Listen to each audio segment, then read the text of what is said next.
Hi, everyone. I hope you're having a nice morning or afternoon, wherever you may be. Thank you so much for joining us for today's webinar on navigating spyware governance. We're going to focus in particular on Meta's approach to protecting messaging and social media. So this session is part of a series on commercial spyware and avenues for spyware governance, organized by our very own Dr. Elaine Korzak, who's a research scholar with us at the Berkeley Risk and Security Lab. Dr. Korzak focuses her research on international legal and policy aspects of cybersecurity, including international law and norms in cyberspace, international cybersecurity negotiations at the UN, and commercial spyware governance, which is going to be the highlights of today. We hope that you join us for future webinars as well, and I would encourage you to follow Vivian's well-posed instructions and visit our website, keep on tabs with our newsletter, and see when those are coming up.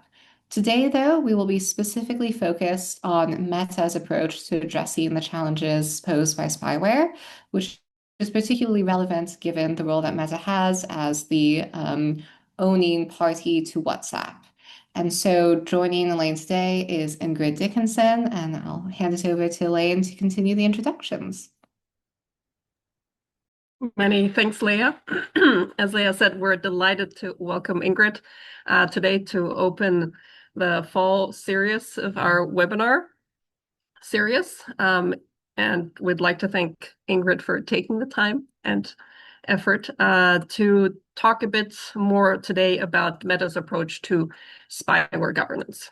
Now, Ingrid is a security policy manager on the threat disruptions team at Meta, where she leads the work on cyber espionage and influence operations. She supports the development and implementation of policies, provides direction to specialized investigative teams, product counseling, and engages with external stakeholders. Prior to this role, Ingrid worked as an investigator at the company, and before joining Meta, Ingrid served in a variety of positions, including roles at Atlantic Council's Digital Forensic Research Lab and the Center for Security and Emerging Technology. We're delighted to have you. We're looking forward to your remarks. And with that, without further ado, Ingrid, the floor. Thanks, Elaine. Let's see if I can figure out how to share my screen. Perfect. Can you guys see that okay? All right, lovely. Well, hi everyone. Excited to be here. Really wanted to touch on a couple of key issues today. The first being how businesses are impacted by spyware. The second being Meta's long-standing approach to combating spyware vendors trying to abuse our apps. And the third is recommendations that we have both for financial and public sectors in helping curb the rampant growth and abuses coming out of this market. But before we jump into that, I just wanted to give a little bit of background about myself. As Elaine noted, I'm a security policy manager at Meta, working mainly on spyware, cyber espionage, and AI security issues.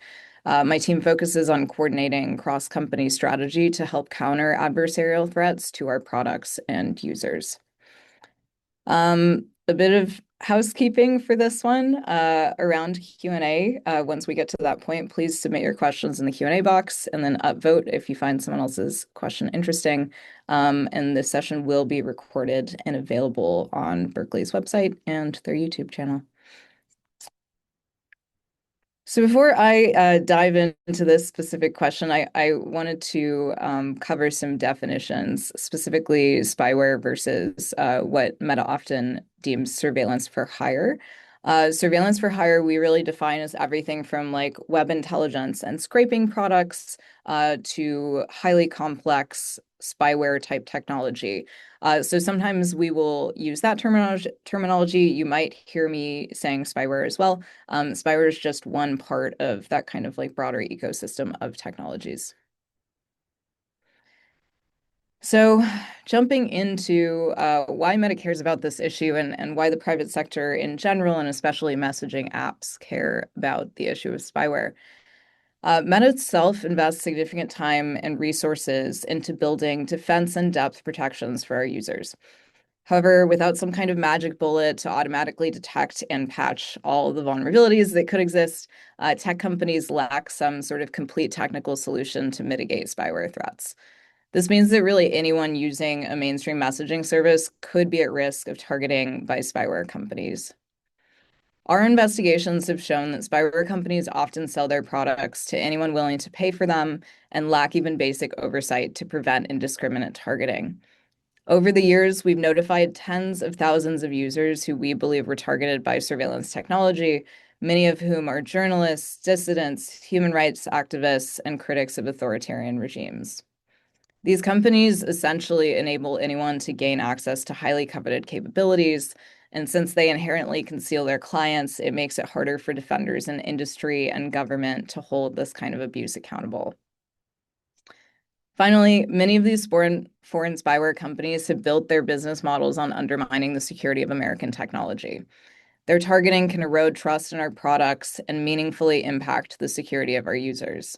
This type of targeting can damage the global reputation of many companies' messaging products, especially in comparison to competitors who may or may not adhere to the same transparency standards. So, what does Meta do to prevent spyware vendors abusing our apps? We've actually been identifying and disrupting surveillance for hire networks for many years.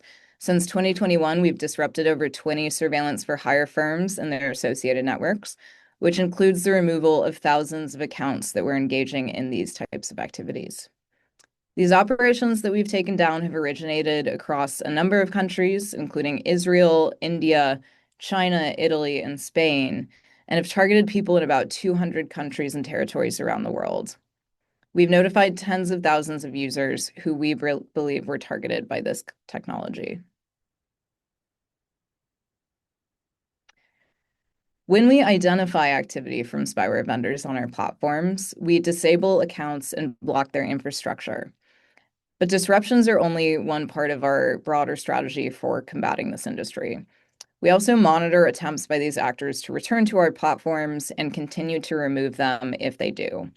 We strengthen the security of our apps by routinely reviewing them for weaknesses and implementing technical safeguards such as exploit mitigations. When appropriate, we will issue cease and desist letters to demand spyware vendors stop their violating activity. We share our findings with security researchers, industry peers, and policymakers. We alert people that we believe were targeted and provide them with tips to help strengthen the security of their accounts. And finally, we use insights from our investigations to make our products and detection systems more resilient and more robust against this activity in the future.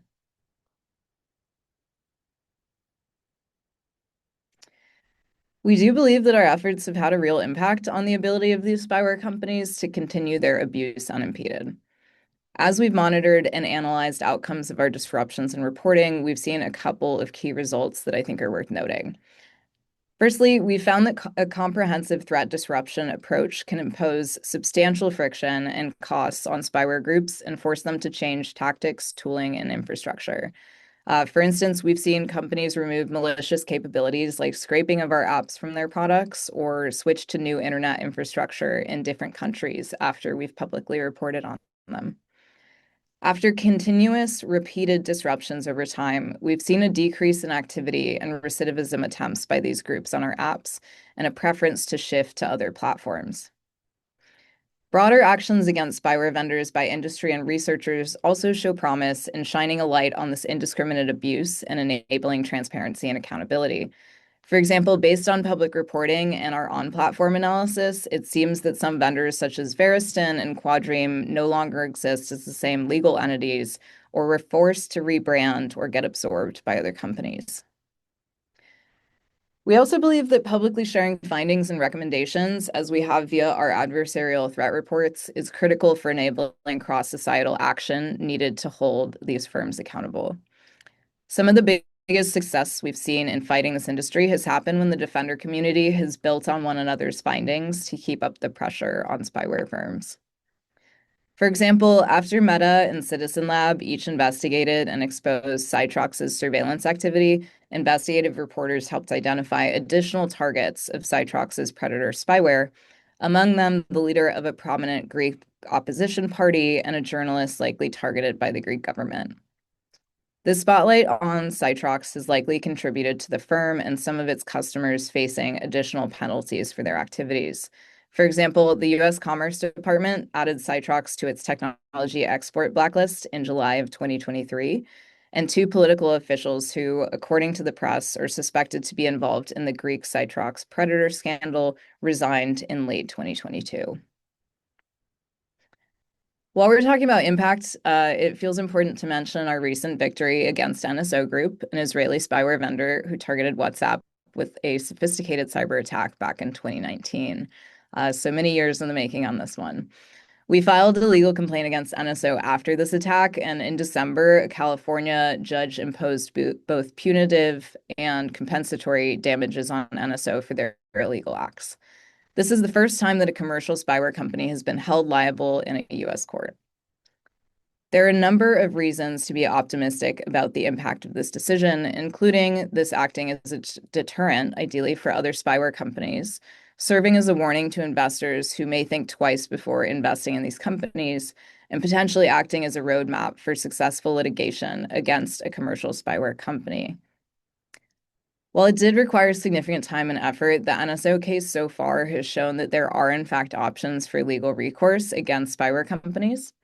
Unfortunately, it does feel like we still have a long way to go toward making legal remediation more accessible and attainable, especially for individual victims of these companies. All of this becomes a lot more effective if there are other controls on the spyware industry and if this legal win is not a one-off. Without consistent and standardized regulation or legal outlets, spyware companies are likely to continue hiding in the shadows, changing names, and pushing off accountability. This is why government action in particular is so important for sustained change in this space. Progress aside, the spyware industry continues to grow and, as our investigations show, to indiscriminately target people around the world. Broader intervention feels necessary to help curb forces beyond the private sector's control. With such wide targeting across the internet, there are many stakeholders who have the responsibility and the opportunity to help tackle abuses stemming from this industry. This includes tech platforms and services like hosting providers and domain registrars, investors, local, state, and national regulators, and civil society, including security researchers and investigative journalists. With this in mind, Meta released a number of recommendations to help counter the spyware industry in both 2022 and 2024 as part of our adversarial threat reports. I'll be focusing on recommendations for the financial sector and the public sector today, as I think these are where the biggest gaps continue to lie. Private surveillance companies, like any business really, often rely on outside support, including investment, to develop their capabilities. Investors therefore have the responsibility under the UN guiding principles on business and human rights to ensure that their funding does not enable abusive and indiscriminate targeting of people.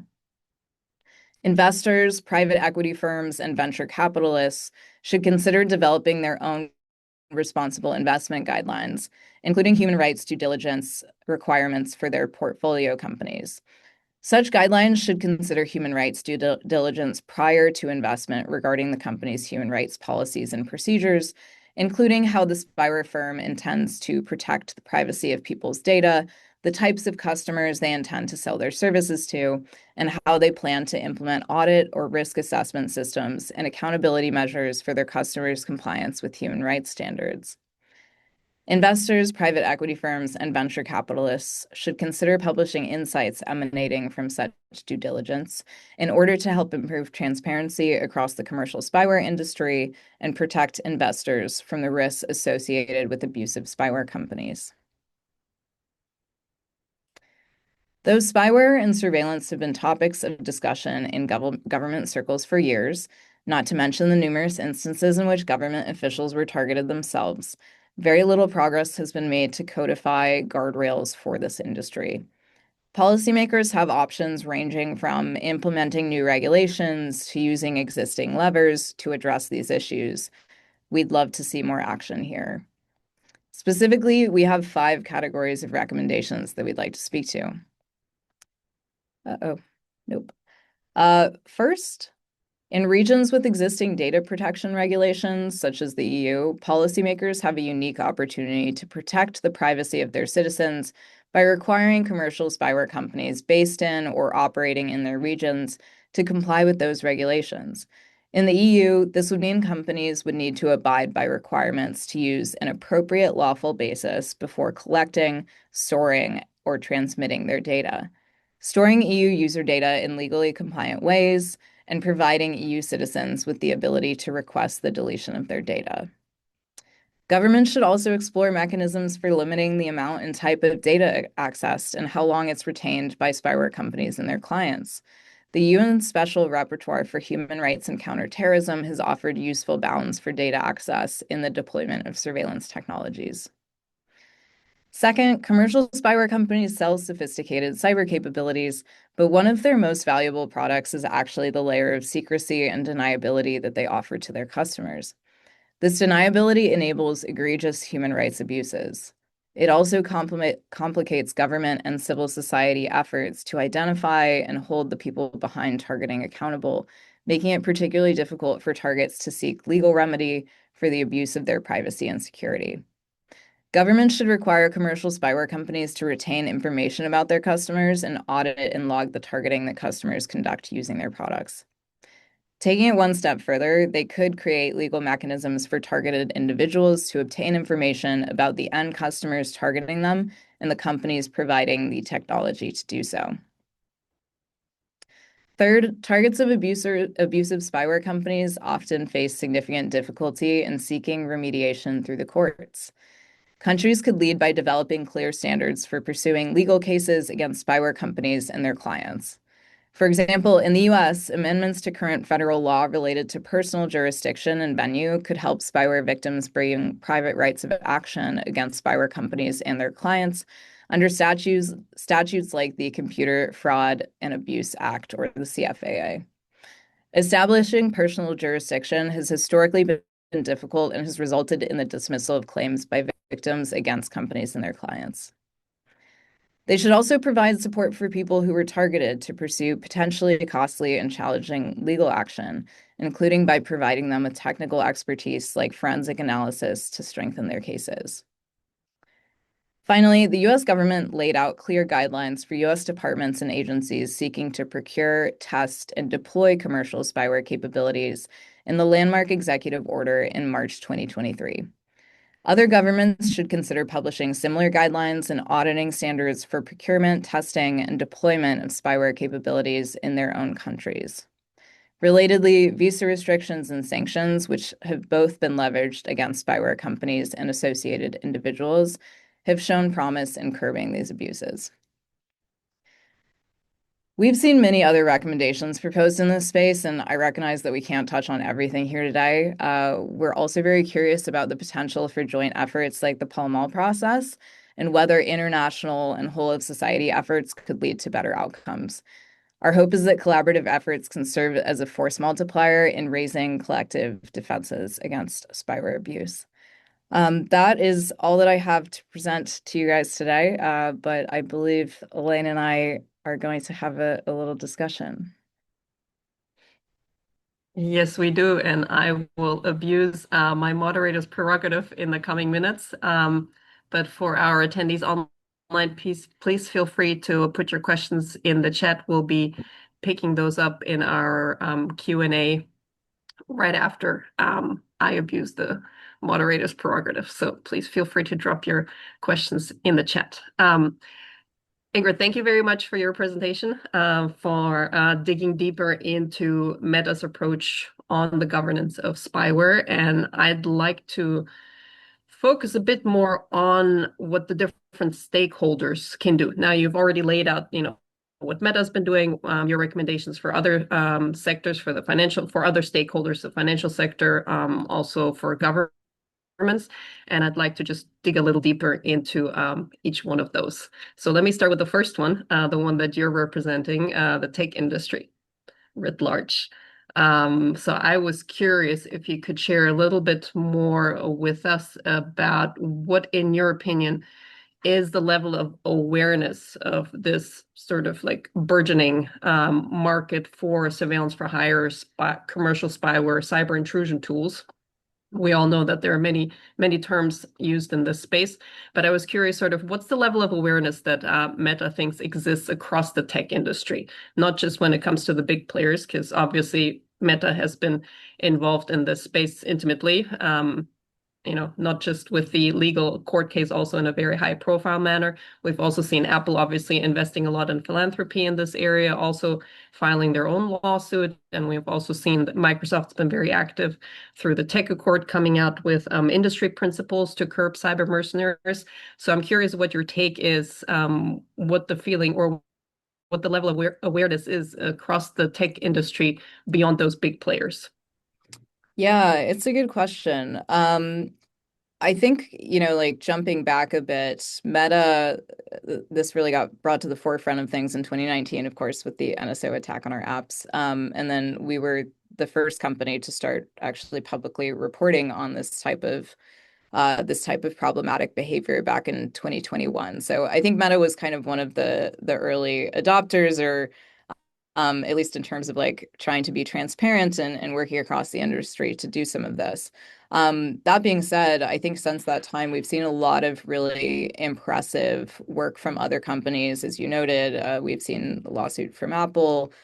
We've seen threat notifications from some of these companies. We've seen a lot of public reporting. So I do get the sense that over the past few years, the awareness of how serious this is has grown. And I think in particular, any companies that run very privacy forward messaging platforms of some kind, this kind of has to be at the forefront. Like if you're doing end-to-end encryption, this is an opportunity to not break that, of course, but try to find a way around it. So I think there's a lot of awareness here, especially for more encrypted messaging apps.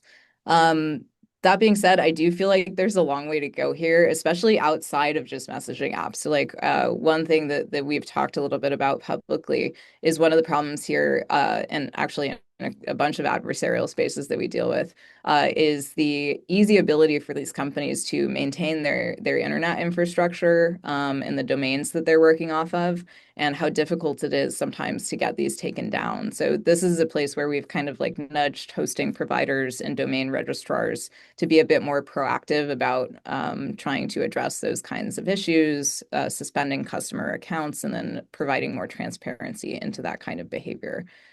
I would also say it would be good to see more companies trying to consider implementing their own forms of the sort of like defense in depth process that Meta has laid out here. So, of course, trying to track and investigate this activity, but also considering taking legal action, notifying users when they're able to tell that they're compromised. And then I think for us, something that I think we're getting better at, but could always continue to improve is like cross-industry collaboration. So making sure that when we find something, we're sharing it with relevant partners so that they can take appropriate action on their side. And I feel like that really kind of raises our collective defenses so that these vendors can't just kind of like shift to the easier platform. Thank you. Moving on to the next stakeholder, the financial industry, the investor relations, which I'm very glad that you touched upon in your presentation, because I think personally it's a very interesting and understudied area that hasn't come up a lot in all the different international efforts that we've seen trying to rein in commercial spyware in the past few years. So I'm curious to dig a bit deeper into this. And I don't know if for anybody in the audience or Ingrid, if you've seen the Atlantic Council just updated their data set on the scanning that they did of the market. And one of the findings that they had in their update was a curious one. It actually showed that the number of investors based in the US had gone up. So now the US is the country with the largest investor base in these types of in this industry. So I think that's a very timely finding. I'd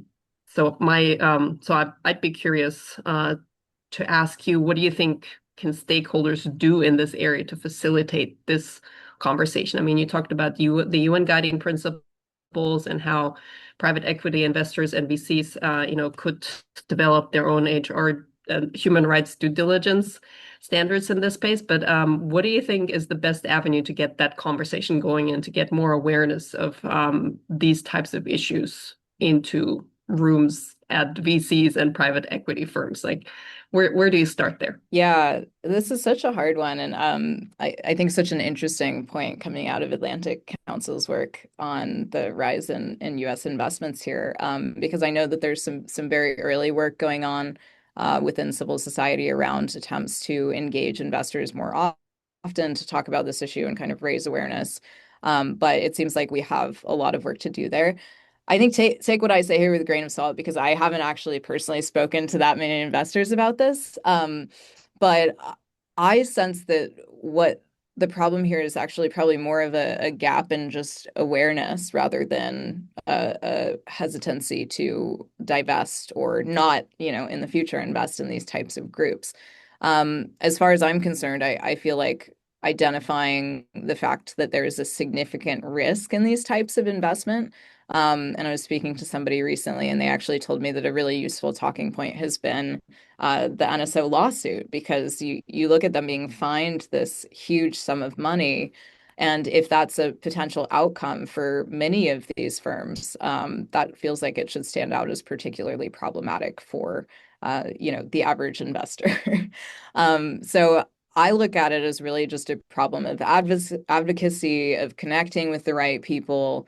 And maybe it'll just take some time to like build those bridges and make sure that this is a problem that investors are thinking about.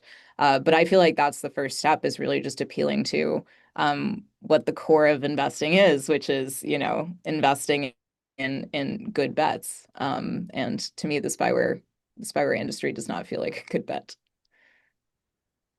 Yeah, I couldn't agree more. I think the timing sort of is very curious, or could turn out to be, in the interest of governing spyware. Now that we have the Meta or the WhatsApp court case that resulted in a decisive victory, so maybe now after the damages question is conclusively settled, maybe one avenue will also be through the lawyers vetting all those business decisions or investment decisions, because they're the ones who will deal with the compliance issues and with any risk that can emerge there. So I agree with you. I'm hopeful that maybe it's the right time or the right constellation of stars, that the incentives might be coming together so that there's a bit more of a push into that stakeholder group.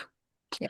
All right, moving on to the governments, which have been central in this space, on both sides of the equation, as the ones using these capabilities, but also recently with the Pall Mall and other processes as the ones trying to push the governance conversation forward in a meaningful way.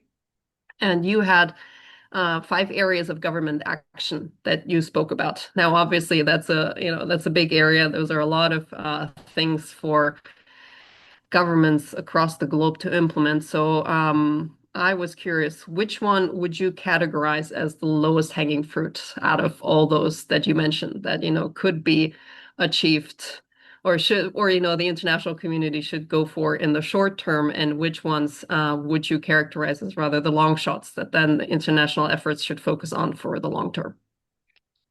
Yeah, this one is tricky. I've thought about this a lot, and I think the hard part is that it differs significantly depending on the government and the system we're talking about. So that I've had this conversation with people kind of all over the globe, and it seems like it's going to really depend. Like if we're talking at the EU level, if we're talking at like individual states level in the US, if we're talking about different countries. So I think like a lot of this is going to have to be tailored, and this is where like civil society, I think, can be unbelievably helpful, is thinking through these problems and also being able to kind of like give tailor-made solutions to some of these policymakers, because I understand that these are difficult issues. Um, but still attempting to answer your question, I feel like the lowest hanging fruit there is probably just instances in which we can identify pre-existing levers that can feel like kind of a good start.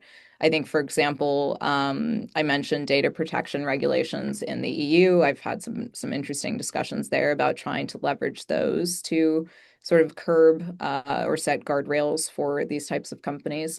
And then also amendments to the Computer Fraud and Abuse Act in the US. So thinking through like what's already there that we can kind of like either use or sort of adapt in a meaningful way to try to address these issues. I also think thinking about government funding is an interesting one. So maybe things like forensic analysis that could be a relatively low lift, or grants to organizations that are working on these types of projects could be really helpful. Um, Outside of that, like I think you mentioned what are some of the longer term efforts. I am really interested to see the outcomes of the Pall Mall process. I've had some interesting conversations that sort of tried to equate it to the Montreux document for private military corporations. And I am sort of curious, like that seemed like it was an instance that worked and was able to help curb some abuses from companies that had a tough history of bad activity, and maybe something like that could work here. But it does feel like we have a long way to go to kind of hammer that out. All right, well, let me dig deeper into the Pall Mall question to ask, what Meta's approach and involvement with the Pall Mall process has been so far, and in particular, if you guys are involved with the drafting of the code of practice for industry. Now, for anybody who's new to this issue area, the Pall Mall process is an initiative started by the French and the UK governments, and it's been promoting a set of principles. And most recently, they have come up with a code of practice for states, which implement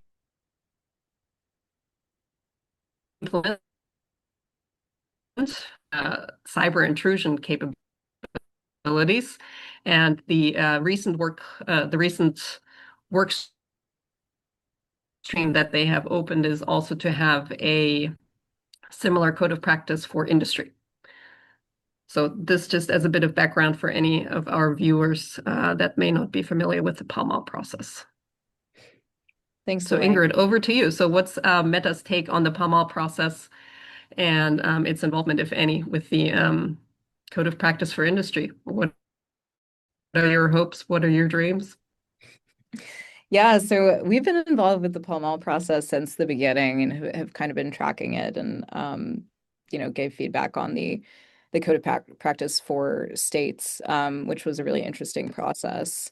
I would say that I personally am cautiously optimistic. I think it's hard here, especially in situations where these things are non-binding. Like I really hope that we're able to, at the very least, create some norms and also some incentives for this industry to, at the very least, get some players who are maybe taking, their ethical guidelines a little bit more seriously, and at least for the early stages, sifting through who are the less bad players in this space.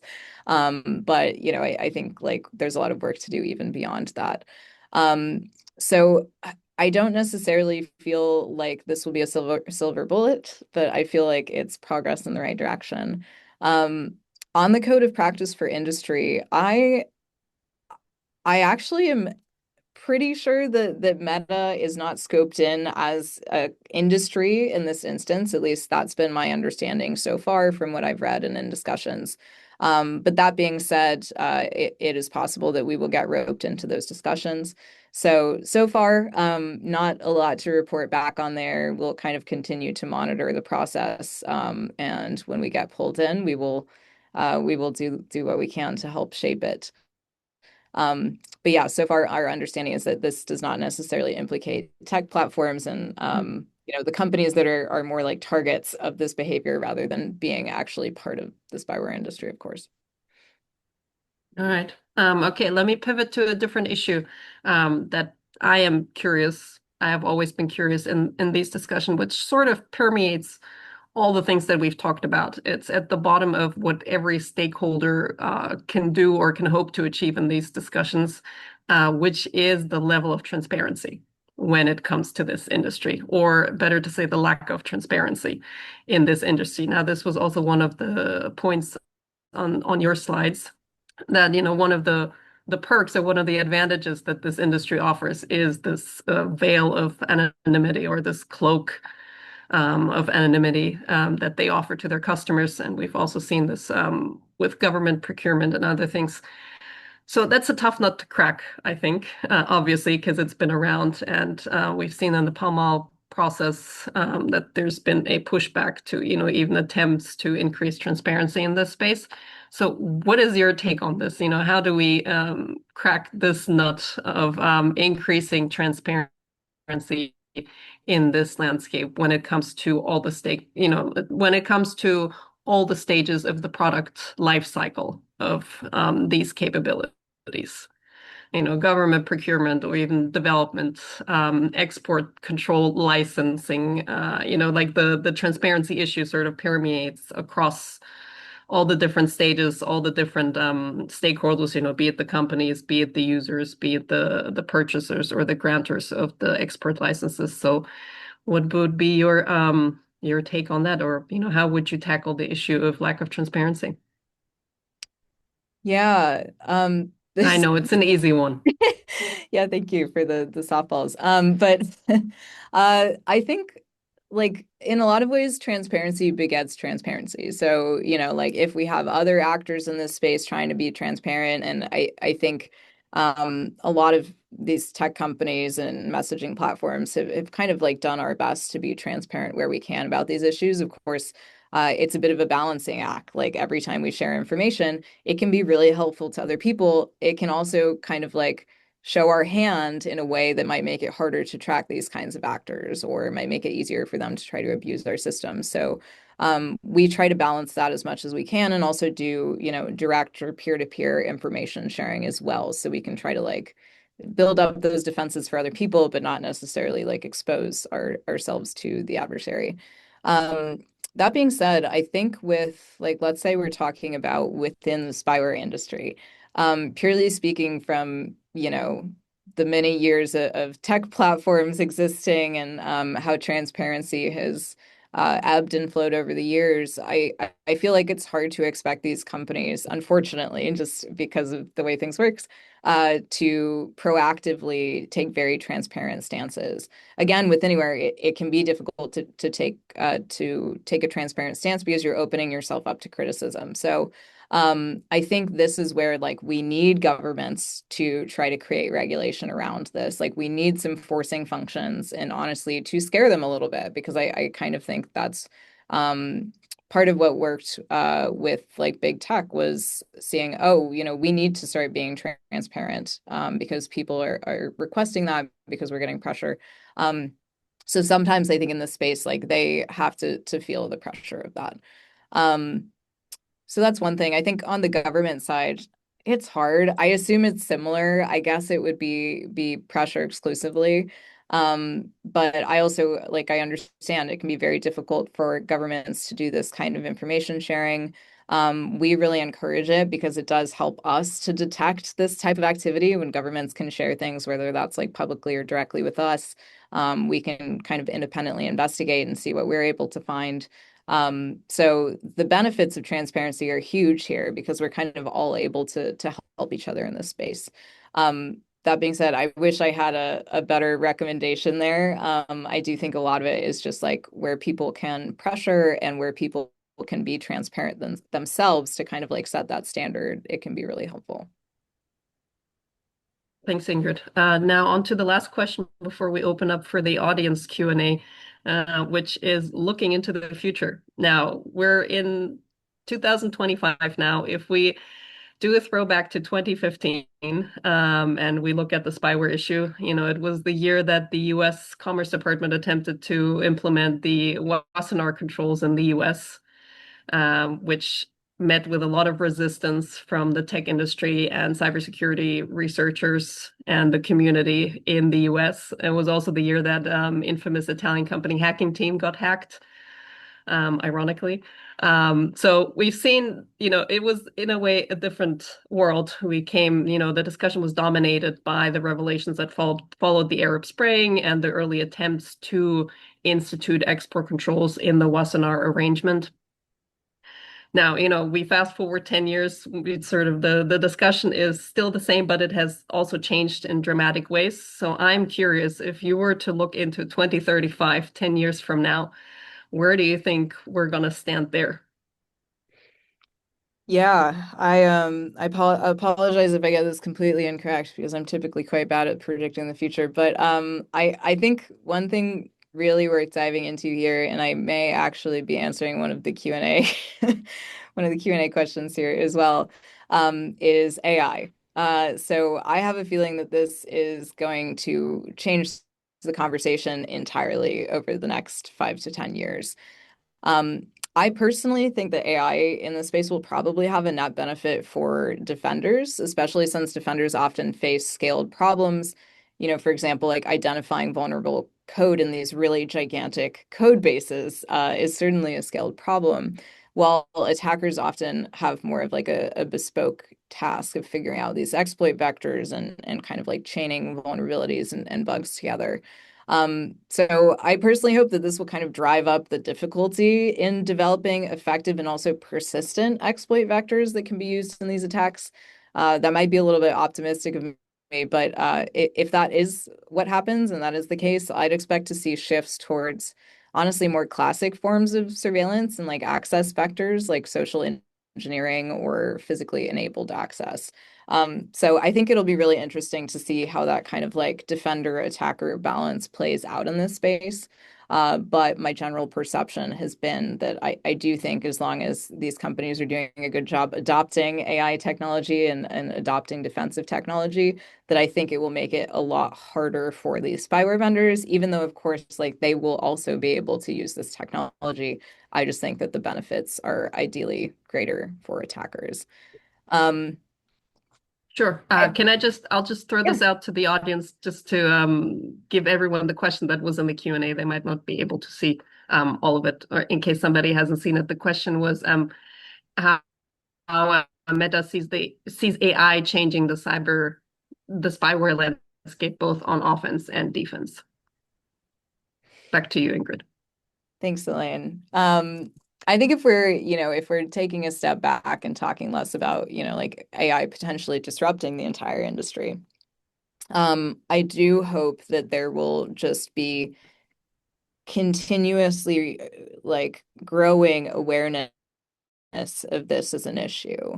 Like privacy, I think over the last few years has really emerged as a consideration. And in Europe, obviously, there have been many, many kind of like privacy and data regulations implemented over the past couple of years. So I feel like people are really starting to think about this.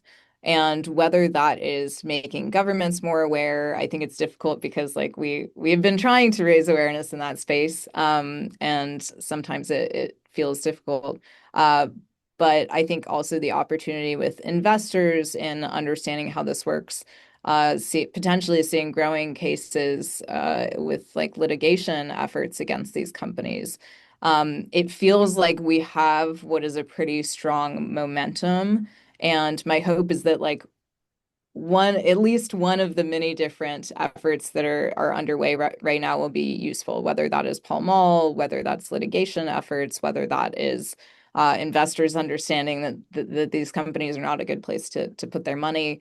It feels like we're making a couple of bets here, and ideally one of those pays off. So again, my optimistic take is that, maybe in the next few years we'll at least get some kind of win here. But, I think we also have forces on the opposite side, and like surveillance is getting easier in many ways, and everybody is on technology of some kind. So it really could play out in a variety of ways. Yes, I know. It's one of those softball questions again from my side, asking you to predict the future. So with that, I'll just take the other question that we have in the Q&A, which is from Lena Rike. And she's asking if Meta's own commercial interests, for example, in keeping its own defensive and detection capabilities confidential or the non-disclosure of its own intellectual property, hindered it in countering commercial spyware misuse. Yeah, it's a really important question. Like I said, with transparency, of course, there are sometimes considerations around that. And also in litigation, like I understand that there are a lot of issues with discovery and basically like attempts to make companies divulge more than they would ideally like to divulge in those processes. So I think when it comes to more public-facing efforts like that, it can be difficult. That being said, I actually feel like it has not really in any way hindered our ability to counter this kind of activity, at the very least internally. So, we have many teams, many people that are regularly investigating this kind of activity. We have 40,000 people working in security at Meta, and a lot of those people are doing proactive work, so trying to like find and fix vulnerabilities early, dealing with our bug bounty program, basically just making our apps more secure in general. So I think in that sense, like I said, it can be trickier if we're talking transparency or if we're talking having, information that we don't want out there via court processes. Yeah, that stuff can be difficult. But again, it hasn't hindered us in the NSO case. Like we've gone through with that, we drove it home. And I do feel like we've been able to be quite transparent about a lot of this work. So I think in the end, it's definitely a consideration, but I don't think that it stopped us. All right. I would say if there are any other questions from the audience, please throw them in the chat. And I think if we don't get anything else, I will. Oh, it looks like we have one. We got one. Thank you. Oh, James, saving the day. Okay. What's your view on recent changes to iOS and Android? Do you think advanced protection and memory integrity will move the dial significantly, or changes to Apple's walled garden model for the App Store in the EU? Good question, James. So admittedly, I actually don't know enough, I think, about the kind of like final question there about the walled garden model to answer that in a very educated fashion. So I may pass on that one. But we were talking about advanced protection and memory integrity. Yeah, I think the memory integrity piece is unbelievably important here. I mean, that's where you're finding kind of a root cause of a lot of these issues, and it's something that we have also taken very seriously and internally pursued a lot of work here to kind of like bolster that space. So it's something that we haven't done much public reporting on, but we actually have released like various security features along those lines.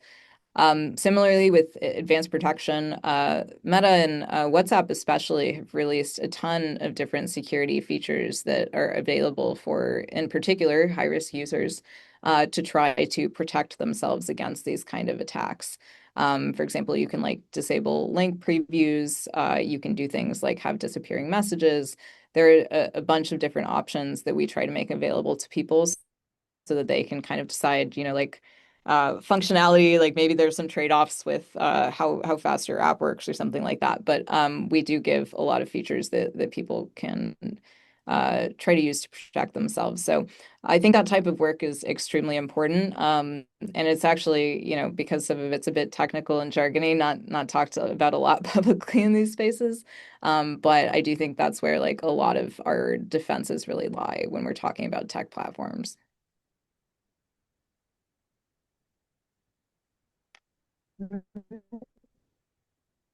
Thanks, Ingrid. With us through all these things, we very much appreciate it. Please do stay in touch. And for all our guests, we'll have the next installment in October. Please check the BRSL website. We'll have Sarah McCune, who's an independent lawyer working in this space. And with that, I will give it over to Vivian to close out. Thanks, everyone. Great. Thank you all for joining. Thanks for coming to our webinar. As Elaine said, you can find this on our YouTube channel after the fact. And if you're subscribed to our newsletter, you'll get a link to the YouTube version of this in our newsletter, which is also just a plug to go to our website and sign up for our newsletter. Thanks again, Ingrid, for joining us for this exciting webinar. And thank you all for joining. Have a great rest of your day.